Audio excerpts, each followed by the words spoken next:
Get this bitch rolling. The Joe Rogan Experience. Train by day, Joe Rogan Podcast by night, all day.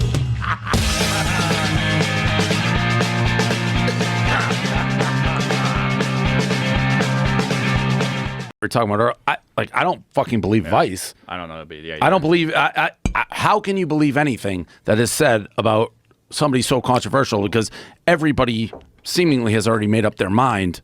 Right. So where to get real information on him? Who knows? All the objectionable stuff, I think, also was unnecessary. I think if you want, I mean, I don't know him. If I did know him, I would tell him all the boastful shit and the shit about him being, you know, the top G and all that stuff. All that shit's great.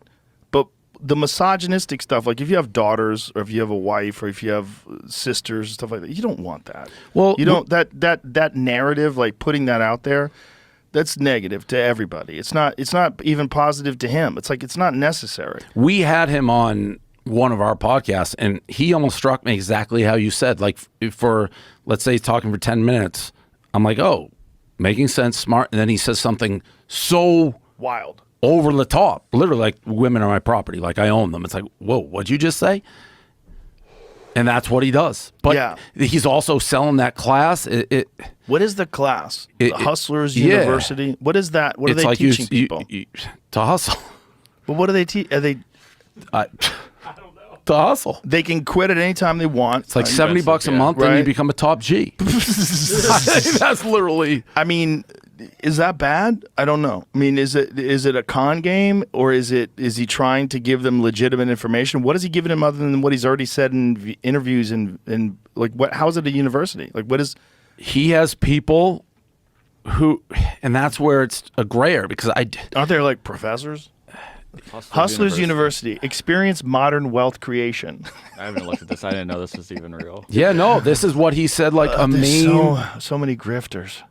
main business. Secure your spot for just $49 is your last chance to secure a spot or a discounted price. This weird countdown thing is such a trap. Oh, that's hilarious. Oh my This- God. was it just I only have recycle? 1 Yeah, hour, yeah, 10 for minutes and 36 seconds to sign up. And that's going to be 147. if Jesus, you don't make your enroll decision now, Jamie. You have only All right, an right. hour Let's before take this the class. Enroll. Before this. Let's enroll. Let's enroll. What do we have to do? Click on that. Enroll now. Okay. What do we have to do?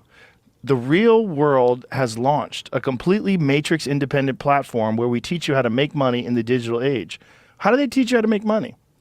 You just hustle, man. You just hustle. So $600 a year. It's also another thing, like this Matrix thing, which he has, which again, I am a firm believer based on my experience. Like, people are out to get you. They're out to get you. He also, if he committed these crimes, he's sort of brilliant. Be like, they're coming for me in the next couple days because you know they're coming, and then your followers go, aha, he was right. It's like a self-fulfilling Who knows? Right. But I will say, he goes too far. Like, and yeah, you'd think rational people be like, whoa, you're crazy. But there's a lot of, and that's where anything's a slippery slope. He's also a wild dude that lives in the world of kickboxing. And that is a wild group of people. I mean, you pay attention to like top flight kickboxers like the Badr Haris and there's some Melvin Manhoof. There's some wild fucking people in that world. That is a crazy world where there's not a lot of money and you're facing fucking straight up killers.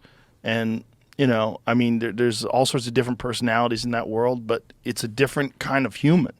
They're just wild, masculine, very aggressive people, and that's part of his shtick. But if you want to use the word toxic masculinity, he's it. The bad stuff that he said embodies that. Yes.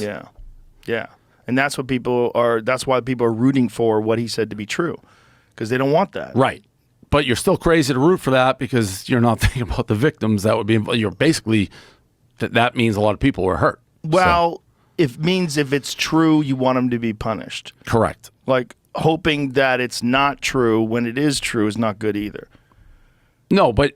You know what I'm saying? Like, if you're hoping that it's true and it's not true, that's horrible because you are hoping for people to have been victimized. I see what you're saying. Yes, right. Yeah. I mean, you should never hope violent crimes were committed. Right. Period. Absolutely. Agreed. Yeah, for sure. But you also hope that he's not accused of these things when it's just because of his bombastic personality and talking shit and getting all this attention, which he clearly has done. you got to wonder how much of it is sat. Like when you talk to Piers Morgan, that was a very interesting conversation because Piers confronted him on all these things, and he did a great job of explaining what he does and why he does it. And you know, it's like the guy went viral in a way that no one has. And so quickly. Yeah. In a while, we're like my 12-year-old and my 14-year-old were asking me about it. Yeah. No, he was it. Yeah, all over TikTok and all over everything. And if you just But look at that's some the of those scary little part clips, in a weird way. If your 12-year-old and 14-year-old Right. are hearing some of Right. the outrageous, like nobody wants. yeah. Yeah, he didn't even have a TikTok, I think, and he was like the #1 guy on TikTok. Crazy. I think they probably banned him. Right? I mean, they banned him from everything. They banned him from Facebook. The only thing he's still and then on is Elon. Twitter. Yeah, Elon brought him back. Yeah, which, listen, I agree with. I think you should be able, I don't think banning people's the way. I think this exchange with Greta Thunberg is a perfect example of how to counteract that. Yeah. Like she just mocks him. And then he gets arrested and she has the fucking tweet of the year making fun of his arrest. Yeah. And a fucking perfect one-liner. That's what happens when you don't recycle your pizza boxes. Yeah, right. I mean, No, it's genius. That's why it's good that someone like that is on social media because you get a chance for people to participate in the conversation. I agree.